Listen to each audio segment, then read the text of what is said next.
네, 기다리겠습니다. 같이요. 시작. 성령께 붙잡힌 사람과 육의 소욕으로 사는 사람.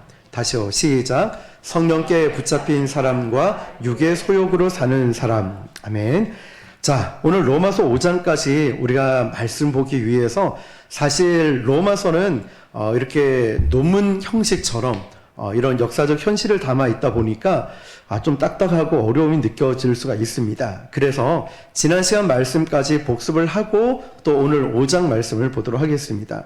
잠시 지난 시간까지 말씀을 좀 복습을 해보면 1장에 보면 하나님 없는 이방인들의 죄악의 상태를 나오고 있습니다. 그래서 아주 실제적인 그리고 구체적인 그들의 죄의 항목들이 쭉 1장에 열거되고 고발되고 있죠. 1장의 초점은 이겁니다. 하나님 없이 사는 이방인들의 실상을 고발하고 있고요. 2장에 들어와 보니까 하나님을 믿는다라고 말하지만 똑같이 더 심한 죄악에 빠져 있는 유대인들에 대한 고발이 있습니다.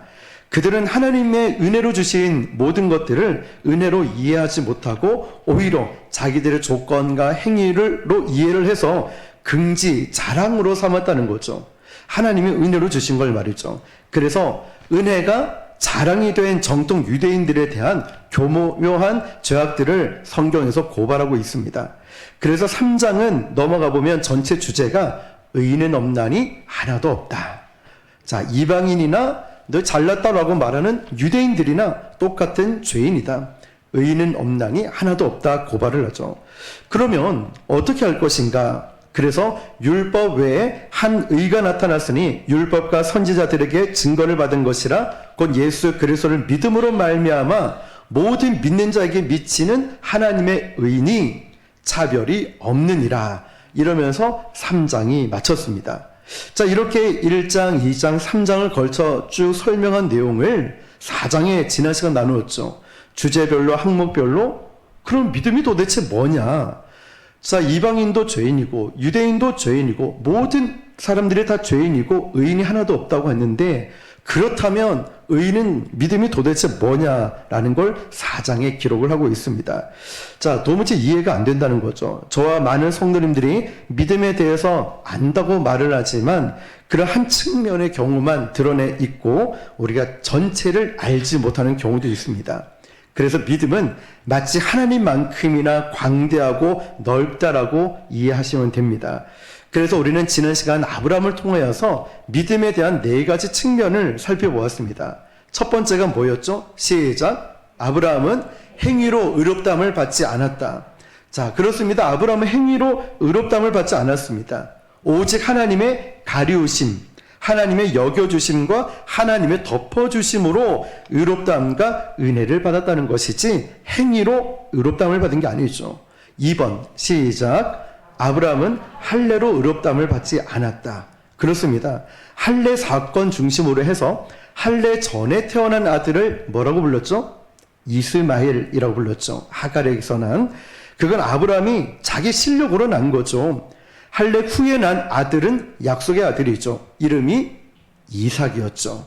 유대인들은 오랜 세월을 거쳐오면서 이 할례의 의미를 잊어버렸어요. 할례는 너는 죽었다라는 뜻입니다. 할례를 받아야 하나님의 백성이 된다라는 잘못된 공식을 갖고 있었습니다.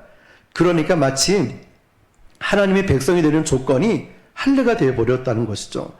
하나님의 백성이 되었다는 표에 불과한데 이 표가 있어야 구원을 받는다는 쪽으로 뒤집어 버린 거예요. 그래서 온 인류 역사적으로 종교적으로 실수를 해왔다는 거죠. 그래서 하나님께서는 아브라함은 할례로 의롭다함을 받은 것이 아니다. 자, 3번째 시작. 역시 아브라함은 율법으로 의롭다함을 받은 게 아니에요. 여러분, 홍해를 먼저 건넜습니까? 율법을 먼저 받았습니까? 홍해를 먼저 건너서 시내산에서 율법을 받았죠. 자, 아브라함은 믿음으로 의롭다함을 칭함을 받았을까요? 아니면 율법을 먼저 받았을까요? 믿음으로 칭함을 먼저 받았죠. 50도 50인데 다 틀려요. 자, 이 순서가 왜 중요하냐면 율법이라는 건 다시 말해서 그 기능이 우리 죄를 드러내고 고발하는 기능을 가졌다는 거죠. 자, 율법이라는 잣대를 통하여서 우리가 죄인이라는 사실을 깨달아요. 자, 그러면 이제 네 번째로 아브라함은 무엇으로 의롭다함을 받았을까요? 오직 믿음으로 의롭다함을 받았습니다. 그러면 아브라함에게 하나님이 선물한 그 믿음이 뭐냐면 믿음이 의롭다함을 여겼다. 아브라함은 사실 얼마나 실수를 많이 한 사람입니까? 그런데 신약에 와서 보니까 그 모든 허물을 덮어주시고 아브라함이 믿음이 좋아서 그랬다라고 여겨줍니다. 이걸 신학자들은 포괄적 진술이라고 하죠. 그냥 전체를 봐서 아브라함이 믿음으로 의롭다함을 얻었다 말을 해주는 겁니다. 자, 이렇게 해서 우리는 지난 시간까지 4장까지 끝을 냈습니다. 그러면 한마디로 정리해서 요약하자면 이런 겁니다. 우리가 어떻게 하나님의 자녀가 되었는가 전부 그 얘기예요. 우리는 죄인이에요. 저와 여러분 죄인이라고요. 그런데 그 죄인인지조차도 깨닫지 못하니까 무엇을 주셨다고요? 율법을 주신 거예요. 율법을 통해서 저와 여러분이 얼마나 큰 죄인인지를 말씀해 주셨고 얼마나 우리에게는 구원이 필요한 존재인지를 율법을 통해서 깨닫게 되었습니다. 그런데 의인은 없나니 하나도 없다고 했죠. 그런데 율법 외에 하나님의 한 의가 나타나서 우리를 그리스도께로 인도한다고 합니다. 그래서 1장에서 4장까지의 이야기는 모두가 우리가 어떻게 해서 그리스도인이 되었는지를 초점에 맞추어 있습니다. 자, 이방인도 유대인도 그리고 모두가 다 죄인이다. 의인은 하나도 없다.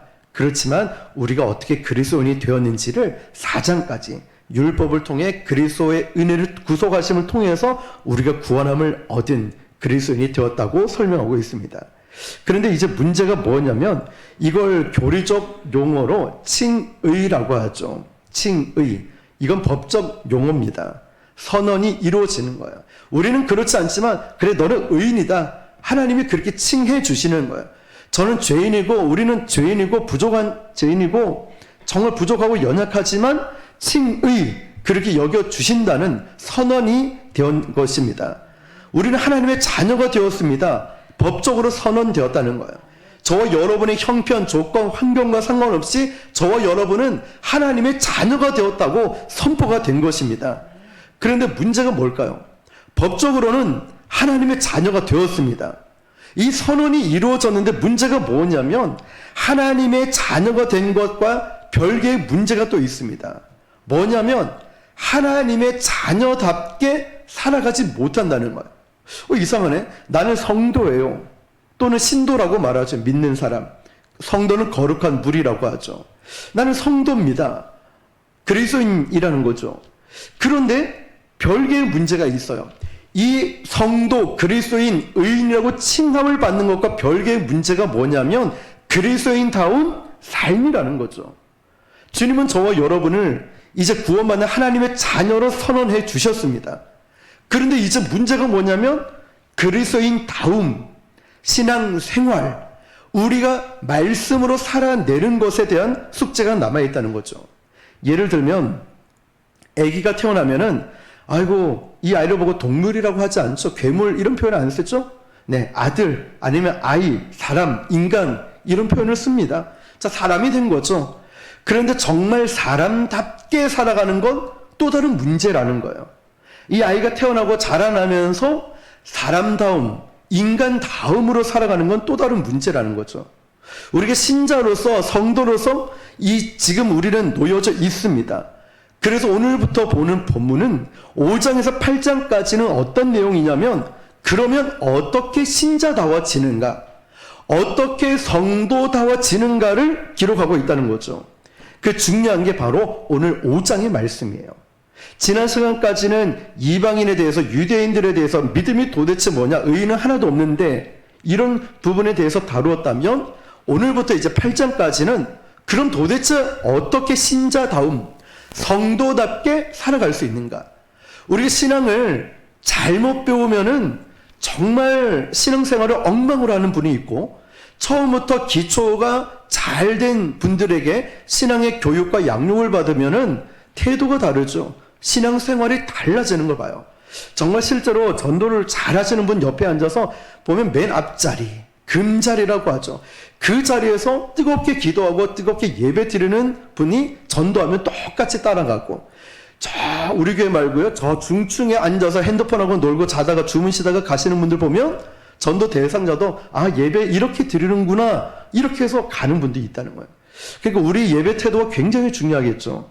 자, 그러면 이제 5장부터는 이런 내용이 담겨져 있습니다. 한 가지 쉽게 또 예를 들어보면 1500년도에 쓰여진 왕자와 거지라는 동화책 이야기를 아실 거예요. 1500년도를 배경으로 한 이야기인데 헨리 8세가 왕으로 있을 때 궁궐에 에드워드라는 왕자가 태어났습니다. 그런데 같은 날 같은 시에 성 밖에서는 이제 어떤 거지에게서 톰이라는 아들이 태어납니다. 그런데 운명적으로 이 둘이 너무나 똑같이 닮았어요. 근데 왕자로 태어난 에드워드는 바깥 세상을 동경하게 되었어요. 그런데 거지의 아들로 태어난 이 톰이라는 소녀는 아버지의 폭행과 잘못된 가르침 속에서 불량아가 되어버린 거예요. 도둑질을 가르치고 못된 짓을 시키고, 그래도 한번 아버지의 매질로 도망을 다니다가 어느 날 궁궐의 어느 으슥한 곳에서 숨어 지내게 됩니다. 그런데 거기서 자기와 똑같은 사람을 보게 돼요. 에드워드라는 왕자였죠. 같은 날 같은 시에 태어난 그 두 소년이 운명적인 만남을 갖게 됩니다. 마치 거울을 보듯이 똑같아요. 그래서 깜짝 놀라버려요. 서로 보자마자 나를 보는 듯한 느낌을 받았다는 거죠. 오늘 여기 남산중학교 전도를 가고 처음 만난 아이에게 물어봤습니다. 얘 너 몇 학년이니? 2학년. 이름이 뭐니? 지훈이에요. 지훈이라고? 그래, 성은 다르겠죠. 성은 뭐니? 이지훈이에요. 더 깜짝 놀랐어. 저와 이름이 똑같아요. 제가 조금 더 잘생긴 것 말고는 얘는 그 사진 찍자 해서 사진도 찍고 아까 카톡을 주고 받았어요. 성격도 얼마나 좋은지 밝아요. 오늘 전도하면서 얼마나 큰 수확들이 있었는지 몰라요. 자, 어쨌든 나이는 다르지만 이 아이를 만났을 때 느낌이 나랑 이름이 똑같네? 이런 마음에 얘도 놀라고 저도 깜짝 놀랐다는 거죠. 자, 어쨌든 이 에드워드와 톰은 둘이 보면서 깜짝 놀랐습니다. 나를 보는 듯한 느낌을 받았다 했죠. 그래서 왕자가 먼저 제안을 합니다. 나는 바깥 세상에 대한 동경하는 차에 우리 옷을 한번 바꿔 입자. 그래서 나는 너를 대신해서 바깥 세상에 가서 바깥 세상을 좀 즐기고, 너는 궁궐에 들어와서 내가 누렸던 모든 것을 다 누려라. 왕자의 신분으로. 이렇게 운명이 서로 바뀌어지는 겁니다. 완전한 바깥 세상에 가서 그 거지들의 소굴에 들어가서 보니까 가난한 삶을 보면, 왜 이 사람들이 가난해졌고 왜 이 사람들이 불황자가 되었는지, 결국 모든 원인이 이 왕궁에서 정치가 잘못돼서 이렇게 되었구나 깨닫게 됩니다. 이래서 나라 백성들이 어려워졌구나. 그래서 이 불황한 사람들이 불행한 인생을 살게 되었구나. 에드워드는 깨닫게 되었죠. 그걸 대각성하고 인생을 배워가면서 깨달아 가는데 정말 재밌는 일은 이제 궁궐 안에서 이루어졌습니다. 거지였다가 하루아침에 왕자가 된 신분으로 바뀐 이 톰은 사람들이 아무도 몰라보는 거예요. 왕자하고 너무 똑같이 생겼거든요. 그래서 왕자님 주무셔야죠. 왕자님 음식을 드셔야죠. 모든 거를 호의를 베풀어 주는데 이 거지였던 탐은 싫은 거예요. 너무나 하나부터 열까지 불편한 거예요. 푹신한 침대를 마련해 주는데 누워보니까 너무 푹신해서 잠이 안 오고, 몸이 옛날 바닥을 기억하는 거예요. 옛날 누추했던 것을 기억하는 거예요. 물을 떠다 주니까 이거는 손 씻을 물인데 마셔야 되는 줄 알고 벌컥벌컥 마셔버려요. 하나하나가 가르쳐 주는 거예요. 음식 먹을 때 소리 내서 먹는 게 아닙니다. 젓가락질을 이렇게 하는 겁니다. 하나부터 열까지가 이 탐에게는 너무 불편한 거예요. 답답해서 못 살겠다는 거죠. 오히려 옛날 모습으로 돌아가고 싶은 욕구가 생겨나는 것입니다. 여러분, 이런 우리 생활이 어쩌면 똑같아요. 어느 날 갑자기 하나님의 은혜로 우리는 하나님 나라의 왕자가 되고 또 공주가 되었습니다. 하나님 나라의 아들과 딸이 되었다는 거죠. 그런데 우리의 의는 아직도 뭘 기억하고 있냐면, 우리는 옛 삶을 기억하고 있어요. 분명히 하나님의 자녀가 되었는데 나는 오히려 옛날에 쓰던 거친 욕, 옛날에 행동했던 나쁜 습관들, 세상적인 게 너무 편하고 그립고 더 좋은 거예요. 그래서 세상 속에 살았던 것. 이게 자꾸 우리 육의 세포, 육의 사람, 육의 DNA가 몸이 자꾸 그걸 기억을 하고 있는 거죠. 그래서 신분적으로는 칭의, 하나님의 자녀로 이렇게 칭의로 받았지만 이런 삶은 또 칭의는 변할 수 없는 사실이죠. 그래서 오늘 본문 5장부터는 그러면 칭의, 하나님의 자녀가 되었는데 어떻게 자녀가 되어 살아가고 있는가를 이렇게 설명하고 있습니다. 1절을 같이 읽어볼게요. 시작. 그러므로 우리가 믿음으로 의롭다 하심 받았으니 아멘. 뭐로 의롭다 하심을 받았죠? 믿음으로 의롭다 하심을 받았어. 이걸 칭의라고 했죠. 우리 주 예수 그리스도로 말미암아 하나님과 뭐를 누려요? 화평. 바울은 여기서 화평이라는 주제를 이제 꺼냅니다. 화평. 화평은 헬라어 말로 에이레네, 히브리 말로는 샬롬이라고 불러요. 예수님이 이 땅에 오신 궁극적인 목적이 뭐냐면 평화를 주시기 위해서 오셨습니다. 그래서 하늘에는 평화요 땅에서는 기뻐하심을 입은 사람들 중에 평화로다 말씀하셨죠. 예수님이 이 땅에 오신 목적이 바로 평화. 이걸 목적 진술이라고 합니다. 예수님이 이 땅에 평화를 주시기 위해 오셨습니다. 그런데 요한복음 14장 27절을 보니까요.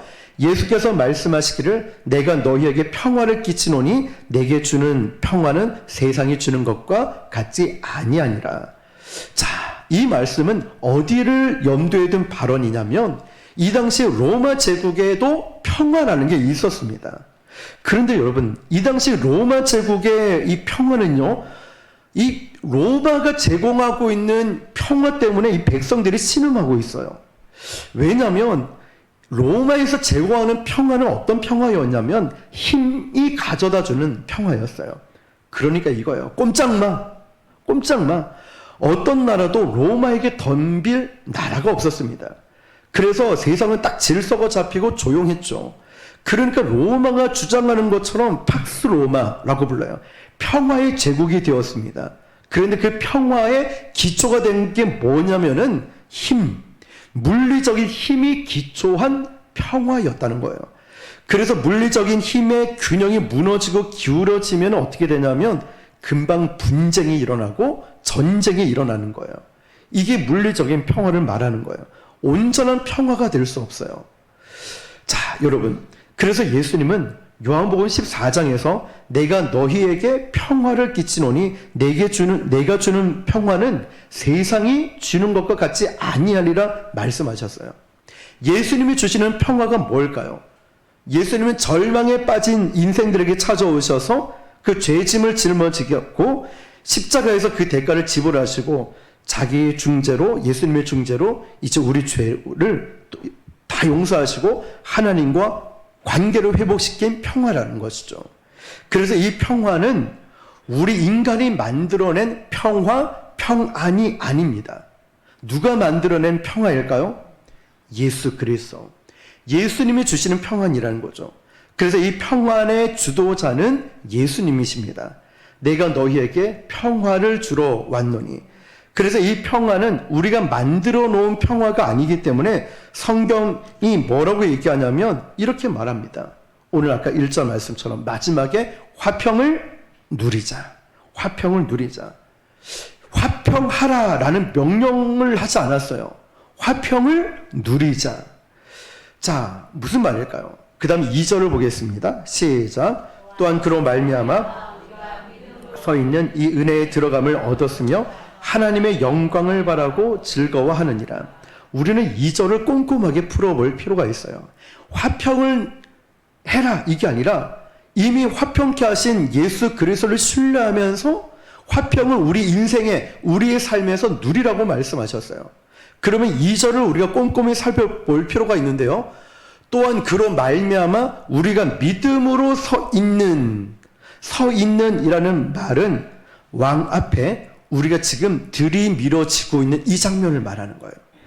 자, 뭐에 의해서냐면 서 있는 이 은혜에 들어감을. 자, 들어간다는 이 말은 이 당시에는 왕실 용어로 쓰였습니다.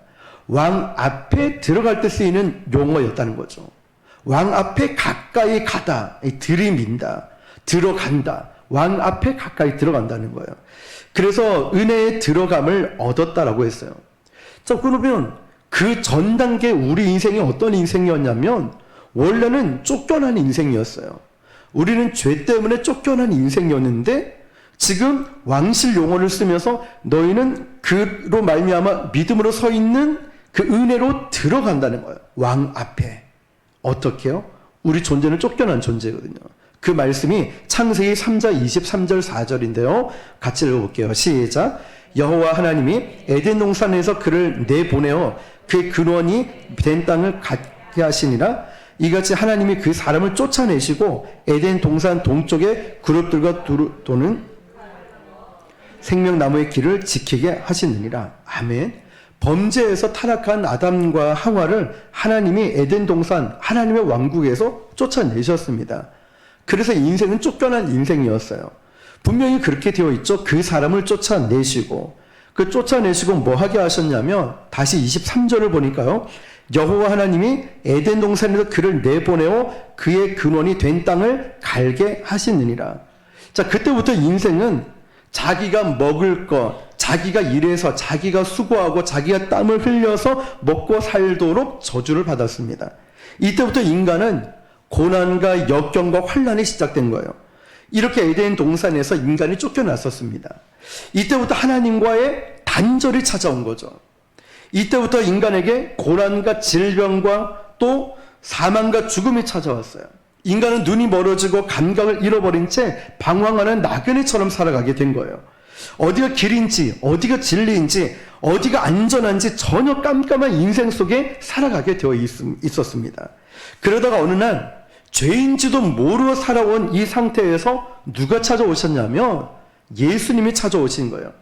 우리의 의지와 우리와 전혀 상관없이 일방적으로 내 인생에 예수님이 찾아오신 거예요. 그러면서 네가 죄인이다. 이걸 깨닫지를 못하니까 율법을 주셔서 죄인이란 걸 깨닫게 해주셨어요. 율법은 우리를 그리스도께로 인도하는 초등 학문이라고 선생이라고 했습니다. 그래도 율법을 통해서 우리는 예수 그리스도를 바라보게 되었습니다. 그래서 그분이 대신 죽으신 사건을 깨닫게 하시고 예수님의 속죄함을 입었다는 이 믿음으로 은혜로 우리는 선물을 받게 되었습니다. 그래서 원수되었던 하나님과 우리를 화목하게 하시고 우리를 지금 왕궁으로, 다시 말하면 하나님의 앞으로 우리를 들이밀고 있는 거예요. 하나님 앞으로. 죄인이었고 단절된 저와 여러분을 이제 예수 그리스도의 속죄함을 통하여서 우리를 하나님 앞으로 들이밀고 있다는 뜻이에요. 자, 그 생각을 하시면서 2절이 지금 그 말씀이거든요.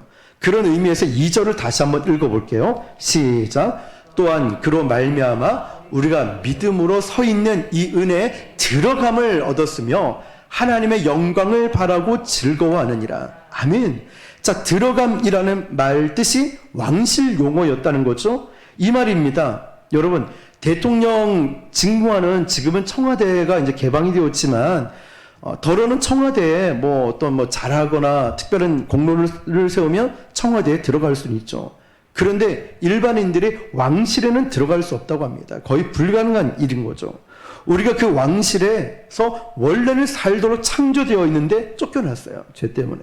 그런데 예수님께서 내 공로가 아니라 오직 예수님의 공로로 우리를 그 왕의 존전 앞으로 들어갈 수 있도록 들이민다는 거예요. 또한 그로 말미암아 우리가 서 있는 그 이 은혜에 들어감을 얻었다라고 말한 거죠. 그래서 우리가 지금 우리는 예배를 드리면서 주님 앞에 서 있는 것입니다. 저와 여러분들이 지금 하나님 앞에 서 있는 것을 믿으십니까? 하나님 앞에 있는 거예요. 예수 그리스도의 은혜로 말미암아. 누구의 공로로죠? 예수님의 공로로 화목케 하시는 은총으로 우리가 하나님 앞에 서 있게 되었다는 것이죠. 그러면 우리는 여기서 중요한 과제 하나가 있습니다. 뭘까요? 우리가 그분의 공로로 하나님 앞에 들이밀어져서 서 있는 세움을 입었다면 그 다음에 뭐 해야 될까요? 왕 앞에 서 있으면 왕 앞에서. 오늘 본문의 1절 말씀에 나와 있죠. 뭘 해야 되냐면 한번 따라해 볼까요? 누리자. 그래요, 여러분.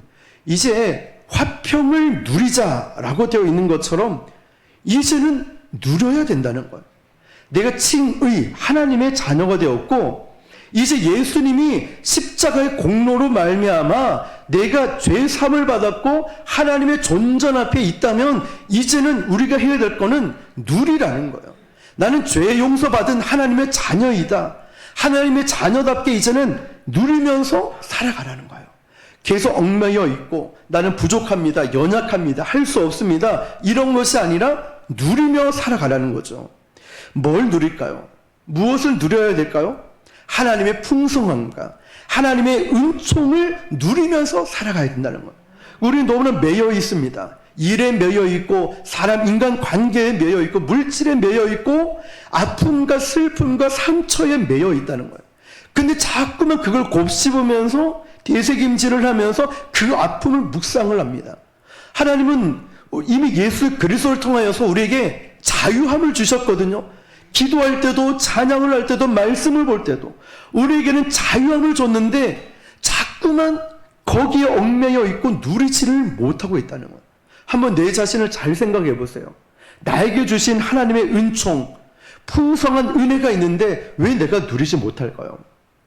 첫째, 하나님을 신뢰하지 못해요. 하나님의 말씀을 믿지를 못하니까 내가 확신을 갖지 못해요. 우리가 은행에 1,000만 원이든 2,000만 원이든 뭐 그 이상도 맡기는 건 은행을 신뢰하기 때문이죠. 우리가 주님을 정말로 신뢰한다면 내 인생을 송두리째 맡기면서 나는 누리면서 살아가야 됩니다. 우리 저와 여러분도 하나님 안에서 우리 부곡 순복음 교회 안에서 우리 성도 안에서 누리면서 살아가야 한다는 것입니다. 그 자유함을 누릴 수 있길 축복합니다. 그래서 우리가 신약 성경을 보면 우리를 부르신 목적을 하늘의 유업을 이을 상속자로 우리를 부르셨다고 해요. 상속자.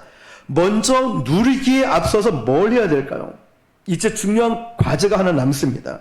2절 하반절을 보니까요. 이 은혜에 들어감을 얻었으며 하나님의 영광을 바라고 뭐 한다고요? 즐거워한다고요. 뭘 바라요? 하나님의 영광을 바란다는 거예요. 우리말로 쉽게 표현을 하면은 바란다는 것은 소원이죠. 하나님의 영광을 소원한다는 거예요. 좀 막연하게 들릴 수 있어요. 추상적일 수 있죠. 뭔지 잘 몰라요. 구체적이지 않아서요. 그러면 하나님의 영광이 무엇일까? 하나님의 영광이 뭘까? 제가 쉽게 표현을 하면 결혼해서 아이를 낳았어요. 그런데 이 아이가 자라나면서 세계적인 피아노 콩쿠르 대회에 나가서 대상을 받았어요. 아직 아이가 어려요. 초등학생인데. 그런데 이 아이에게 돌아간 대상의 버금가는 영광이 칭송과 명예가 사실은 누구에게로 돌아가냐면 어머니, 부모에게로 돌아가는 거예요. 엄마, 아빠는 피아노 건반을 한 번도 쳐본 적이 없는데 이 아이가 영재, 뛰어난 실력을 가지고 콩쿨 대회, 세계적인 대회에서 대상을 하니까 TV 카메라들이 막 쫓아다니고 유튜버들이 와서 얘를 취재하기 시작하면서 유튜브에도 막 난리가 나는 거예요. 어떻게 키웠냐고. 말씀과 기도를 키웠다고 막 인터뷰를 이 아이도 하지만 부모가 하는 거예요. 그러니까 이 아이가 잘 되면 누가 그 영광을 받냐? 부모가 영광을 받아요. 마찬가지예요. 하나님의 영광은 누구를 가리키냐면 저와 여러분을 가리키는 거예요. 우리가 하나님의 영광이라는 거죠. 그래서 우리가 못하면 부곡 순복음 교회가 욕을 듣고 전체적으로 기독교, 한국 교회가 욕을 먹게 되는 거고 이런 것처럼 이 우리가 하나님의 영광이고 면류관이라는 거죠.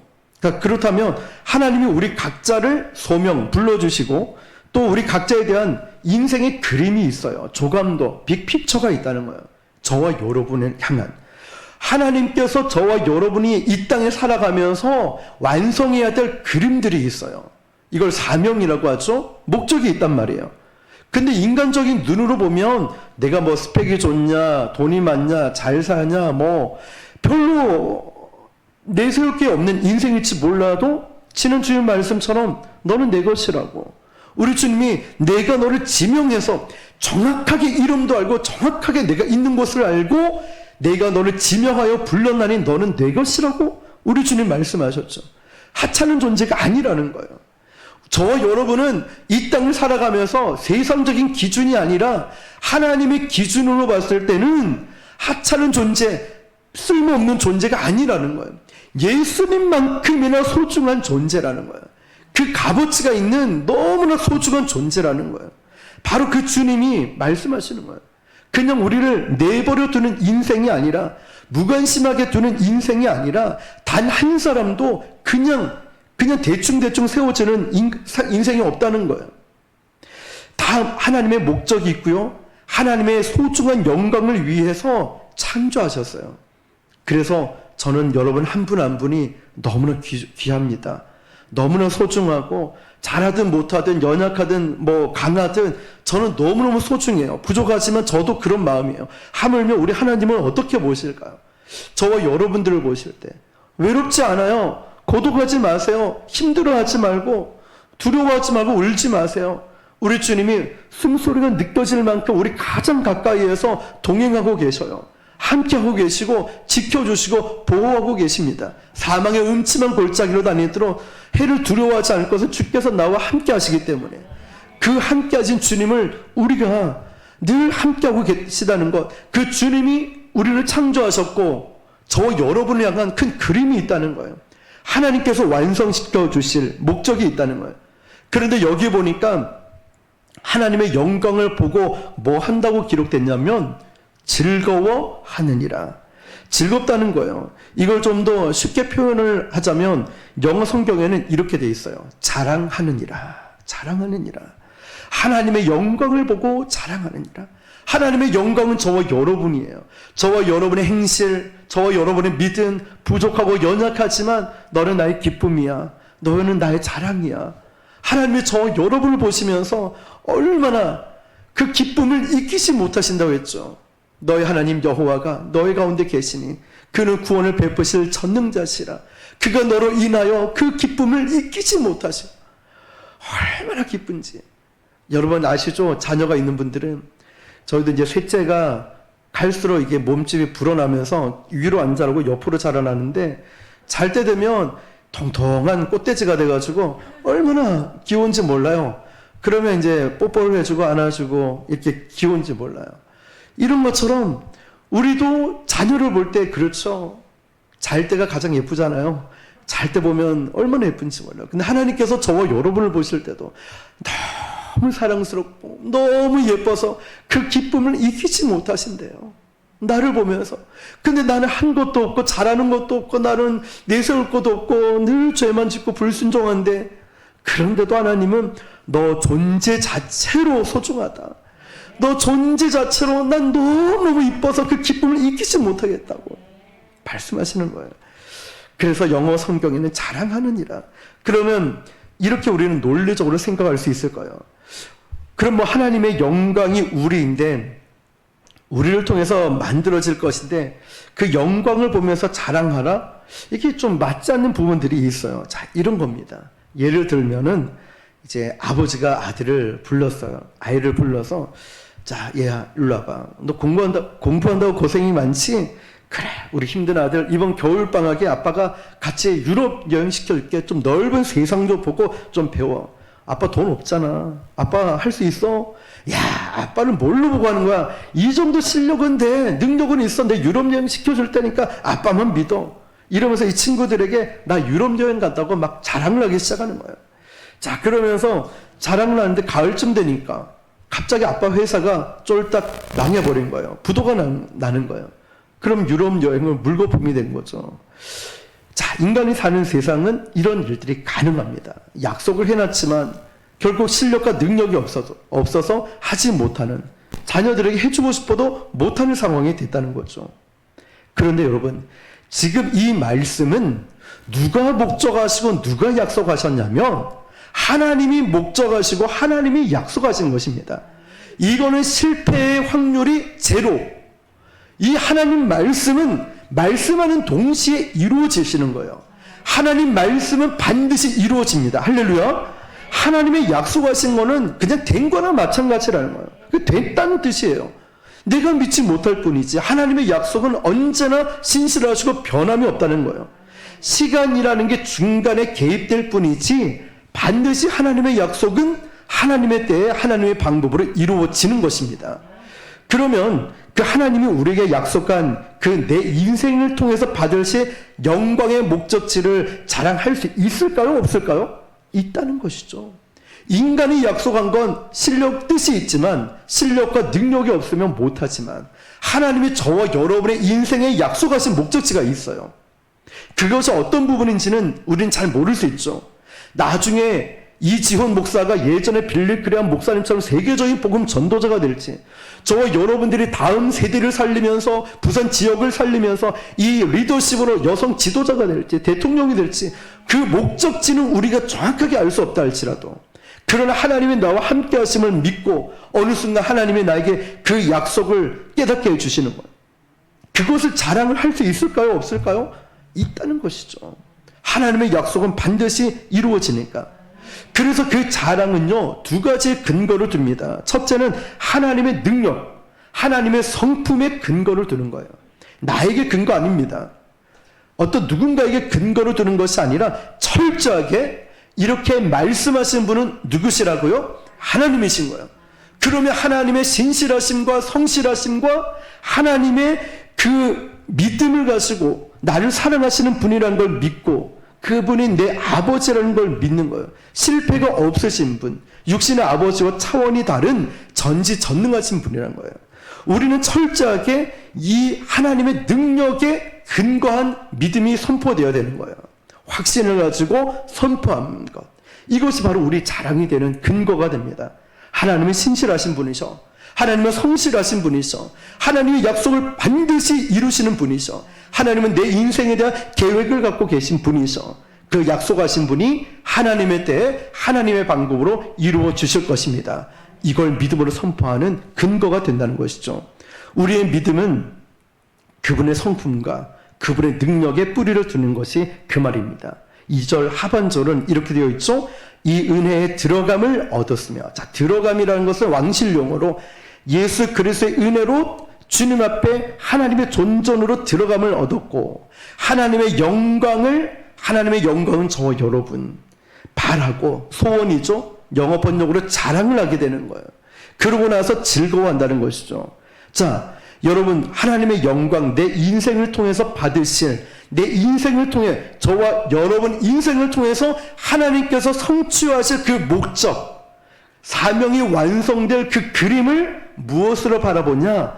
믿음으로 바라보고 자랑할 수 있는 고백. 이것은 근거는 하나님의 성실하심, 인자하심의 근거가 되는 게 바로 첫 번째 자랑이 된다는 거예요. 그러니까 아브라함 보십시오. 아브라함은 불순종했고 사라는 불신앙을 했어도 하나님은 불순종과 불신앙을 뚫어내고 걷어내고 그 다음 해에 누구를 주셨죠? 이삭을 주셨죠. 그들의 비웃음을 참된 행복의 웃음으로 바꾸어 주셨다는 거예요. 이렇듯 하나님은 저와 여러분을 향한 목적 약속을 반드시 성취하고 이루시는 분이심을 믿으시길 바랍니다. 하나님은 저와 여러분을 향한 놀라운 계획을 갖고 계셔요. 목적이 있고 큰 그림이 있다는 거예요. 지금 나 연약하고 부족하고 나의 상황과 상관없이 하나님의 약속대로 저와 여러분을 이끌고 가십니다. 두 번째 자랑이 뭐냐면 3절을 읽어볼게요. 3절 시작. 다만 이뿐 아니라 즐거워하느니 이는 환난은 인내를. 아멘. 환난 중에도 뭘 한다고 했죠? 즐거워한다. 자, 아까 즐거워한다는 게 무슨 뜻이라고 했죠? 영어 번역으로? 그렇죠. 자랑한다 했어요. 환난을 자랑한다? 이게 무슨 말일까요? 자, 이어져서 4절을 읽어볼게요. 시작. 인내는 연단은 소망을 이루는 줄 알미로다. 아멘. 계속 힘든 단어들이 등장을 합니다. 환난은 인내를, 인내는 연단은 소망을. 자, 우리 신랑 대신 예수님이 오셨으면 좋겠다, 이런 소망을 품을 정도로 힘든 단어들이죠. 너무 하루하루가 살아가는 게 힘들고 어렵다는 거예요. 이거는 감성적인 발언이 아니라 현실 세계가 그렇다는 거예요. 주님, 이 땅을 살아가는 게 너무 힘이 듭니다. 너무 외롭습니다. 너무 이 질병 때문에, 물질의 어려움 때문에 너무 힘이 듭니다. 가는 길이 너무 험하고 멀고 힘이 듭니다. 이게 현실적인 우리의 고백 아닙니까?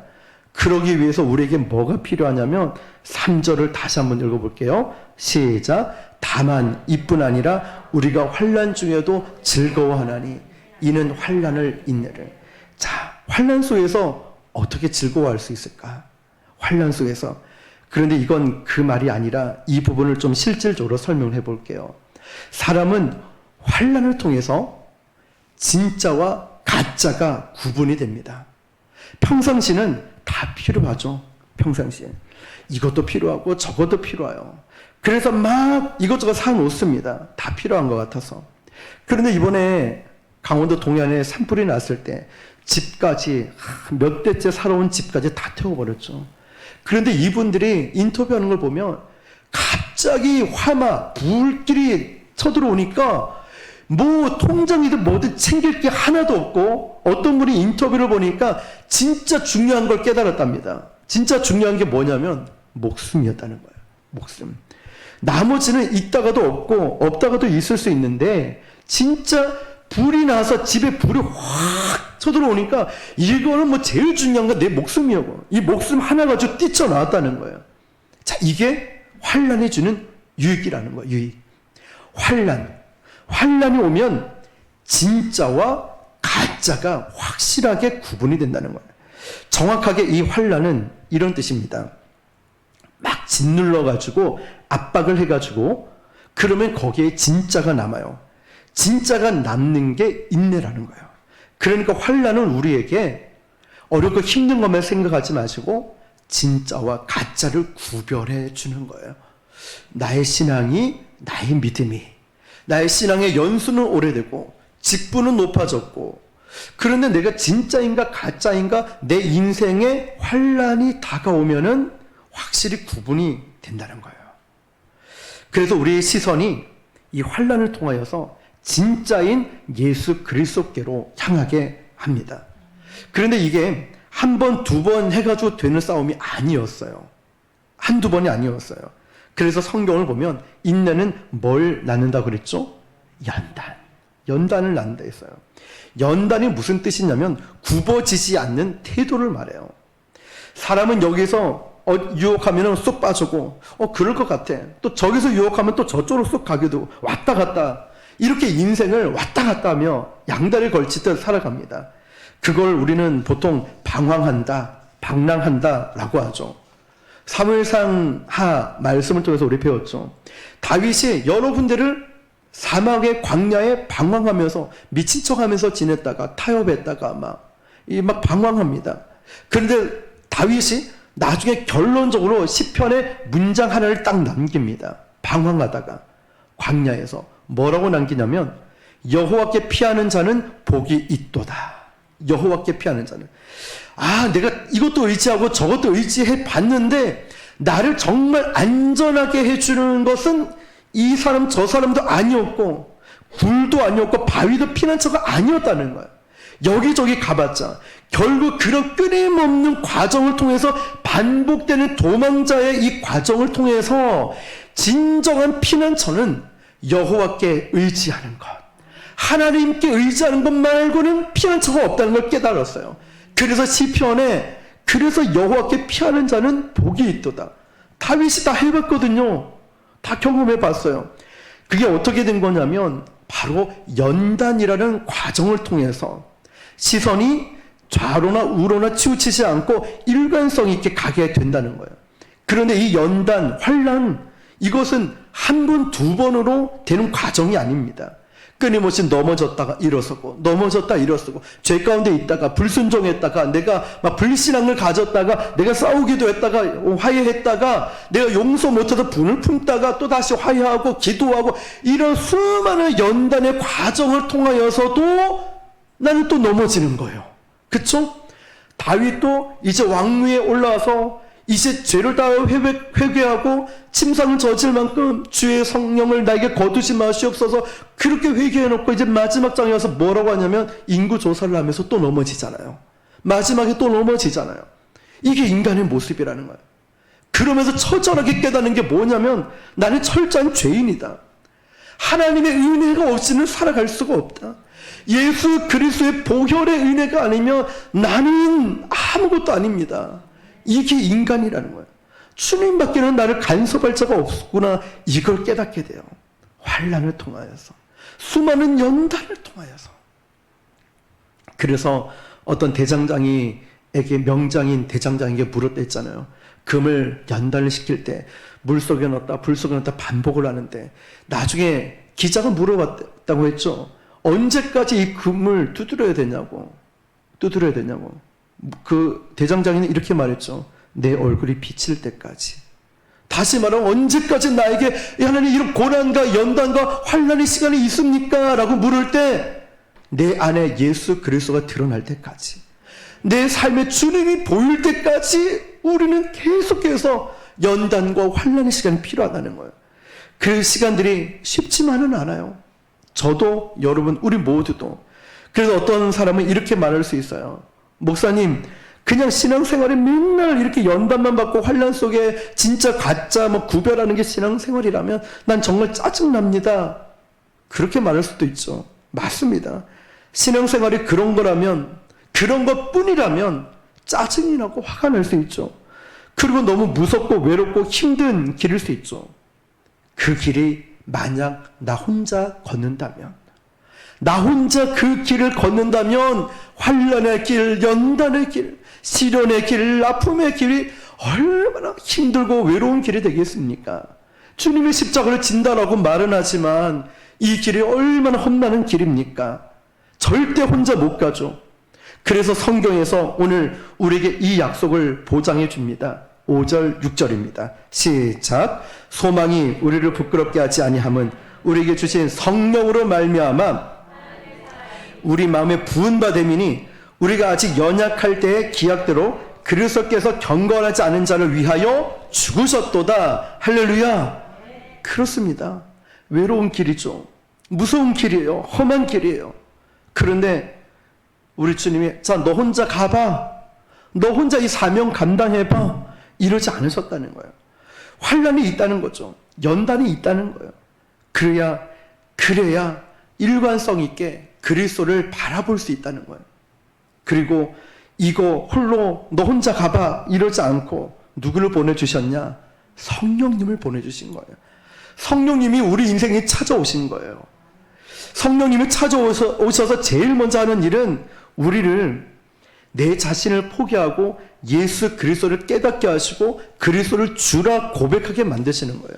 그래서 고린도전서 12장 3절에 성령으로 말미암지 않고는 누구든지 그리스도를 주라 시인할 자가 없느니라. 아멘. 우리가 예수님을 믿는 방법은 삼위일체 하나님이 있죠. 성부 하나님, 성자 예수님, 성령 하나님이 계셔요. 근데 예수님을 믿는 과정은 반대로 올라갑니다. 성령께서 우리를 그리스도를 주라 시인하게 만드는 믿음을 주시고, 성령이 임재하고 나니까 예수님을 주라고 고백하고 믿음으로 고백하고 구원자임을 깨닫게 되고, 예수님이 나의 구원자라고 깨닫게 되니까 하나님이 나의 아버지시라는 걸 깨닫게 돼요. 자, 이렇게 거꾸로 올라가죠. 구원을 받는 방식은. 성령님이 하는 역할은 이거예요. 성령님께서는 자, 내 역할은 여기까지다. 네가 알아서 믿어. 내가 알아서 십자가의 길 가. 고난의 길 가. 이렇게 떠나는 것이 아니라, 구약 성경에 보면 성령이 임하기도 하고 떠나기도 하셨죠. 그러나 이제 예수님이 구속을 완성하시고 승천하시는 순간 아버지께서 아들의 이름으로 성령을 우리 안에 내주하도록 보내주셨습니다. 성령이 우리의 심령에, 우리의 삶에 내주하시도록. 특히 저와 여러분이 예수 그리스도를 주라고 고백하는 것은 어떤 뜻이냐? 성령이 내 안에 있다는 뜻이에요. 오늘 아까 고린도전서 12장 3절 말씀 한번 읽어볼까요? 같이요. 시작. 성령으로 말미암지 않고는 누구든지 그리스도를 주라 시인할 자가 없느니라. 아멘. 성령이 아니고서는 예수님을 주라고 시인할 수가 없다는 거예요. 그러면 내가 예수님을 주라고 고백한다는 뜻은 내 안에 누가 계신다고요? 성령이 계시다는 거예요. 그래서 신자, 성도는 두 종류로 이때부터 나뉘어집니다. 첫 번째는 성령을 의지해서 사느냐, 아니면 성령을 무시하고 육적인 힘으로 살아가느냐. 오늘 말씀 제목처럼 성령으로 살아가는 자가 있고 육신의 소욕으로 살아가는 자가 있어요. 이런 거죠. 길 위에 자동차가 있는데 이 자동차가 이렇게 갈 수가 있겠죠. 두 가지로. 하나는 자동차에 내려서 뒷 범퍼에 손을 대고서 자동차를 밀고 가는 거예요. 자동차를 밀고 가는데 어느 정도까지는 갑니다. 내가 힘이 있으니까. 근데 기운이 빠질 때까지, 기운이 떨어지면 이제 더 이상은 못 갑니다. 어느 정도는 가죠. 근데 못 간다는 거예요. 그런데 그렇게 살지 말고 운전석에 앉아서 키를 꽂고 아니면 버튼을 누르고 시동을 거는 거예요. 그래 악셀을 밟고 살짝 밟기만 하면 이제 시동이 걸려 있으니까 그 힘으로 자동차가 쭉쭉 달려 나간다는 거예요. 그런데 반대쪽을 보니까 자동차가 있는데 이 자동차에 낑낑대면서 지금도 밀고 있는 거예요. 얼마나 힘들겠습니까? 똑같은 신자인데, 성도인데, 그러니까 성령께 의지해서 기도 생활을 하고 가느냐, 아니면 자기 힘으로 신앙생활을 하느냐, 이 차이라는 거예요. 성령의 능력으로 살아가느냐, 육신의 소욕으로 살아가느냐. 육신의 소욕으로 사는 사람은 어느 정도 자기 힘이 있으니까 가긴 가지만 기운이 빠지면 번아웃이 되죠. 그래서 주의 일은 성령이 주시는 힘으로 하기 때문에 예배의 성공자가 제일 중요하고 파워 있는 예배자가 파워 있는 사역자가 될 수 있다는 것. 그래서 주가 주신 힘으로 우리가 주의 일들을 감당하는데 이런 하나님과의 관계와 하나님의 그 힘이 없으면은 언젠가는 우리 모두가 번아웃이 될 수 있죠. 저부터가 마찬가지로. 그래서 우리에게는 성령을 주시는 힘, 성령이 내주하고 성령이 부어주시는 그 능력으로 가야 된다는 거예요. 문의는 똑같은 신자예요. 성도예요. 근데 차원이 달라. 뭐가 다를까요? 두 종류로. 성령께 붙잡혀 사는 성도가 있고 육신의 소욕으로 자기의 방법, 자기의 경험, 힘으로 살아가는 여전히 거기에 붙잡혀서 힘들게 가는 사람이 있어요. 모든 과정이 단계적으로 나타납니다. 그래서 지금 오늘 모든 이야기는 이 성화의 과정도 우리의 노력과 힘만으로만 가능해서 되는 것이 아니라 성령이 붙들어 주시고 동행하셔야 역사가 나타난다는 것입니다. 그래서 오늘 우리 삶 속에서도 이제 우리 모두가 그리스도 예수의 능력으로, 은혜로, 공로로 이제 하나님 앞에 서 있으면서 화평케 하는 자가 되었고, 이제는 우리의 신분은 하나님 안에서 아름다운 성품과 성숙으로 계속 이루어져 가는 것입니다. 그러면 우리가 성도로서 이제 앞으로 어떻게 살아가야 되느냐?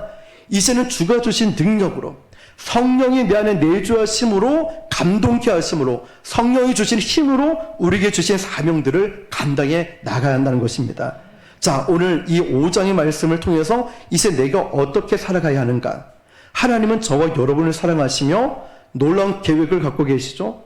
그 계획은 우리가 지금 다 알지 못한다 할지라도 각자마다 하나님이 주신 큰 그림들, 사명들, 사역들이 있다는 거예요. 하나님이 그것을 완성할 수 있도록 우리에게 성령의 능력을 부어주시고 이 환난을 주시고 연단을 주시면서 진짜와 가짜를 계속해서 구분하게 하시며 그러면서 예수 그리스도를 주라 고백하며 주님만 바라보며 나갈 수 있는 온전하고 신실한 사역자, 신실한 성도가 되도록 만들어 주십니다. 그러므로 여러분 일을 감당할 때, 신앙생활 해 나갈 때, 환난이 올 때, 연단이 올 때 우리가 주저앉는 것이 아니라 성령이 나와 그 길을 함께하고 계신다는 사실을 믿으시면서 확신하시면서 선포하시면서 살아가시길 바랍니다. 우리는 이 땅에 그저 그런 존재로 세움받은 존재가 아닙니다. 하나님께서 우리 교회에 저와 여러분에게 귀한 사명을 주셨어요. 우리는 그 길을 혼자 가는 게 아니에요. 우리 모두가 가족입니다. 동력자들이라는 거죠. 하나님의 일을 함께 해야 될 소중한 존재라는 것이죠. 그 환난들, 연단을 통해서 진짜 가짜가 드러나며 이 길을 전진해 갈 때 나 혼자가 아니라 성령이 함께 하시며 그리고 이 길을 갈 때 이제는 우리가 기도함을 통하여서 하나님의 능력을 받아서 쭉쭉 뻗어나가는 것입니다. 두 부류를 꼭 기억하십시오. 인간의 소욕으로 가는 것이 아니라 성령의 기름 부으심과 능력으로 주의 일들은 감당해야 된다는 것. 오늘 저와 여러분들이 이 말씀을 꼭 기억하시면서 성령이 주시는 그 능력으로 승리할 수 있기를 주님의 이름으로 축복합니다. 우리 이제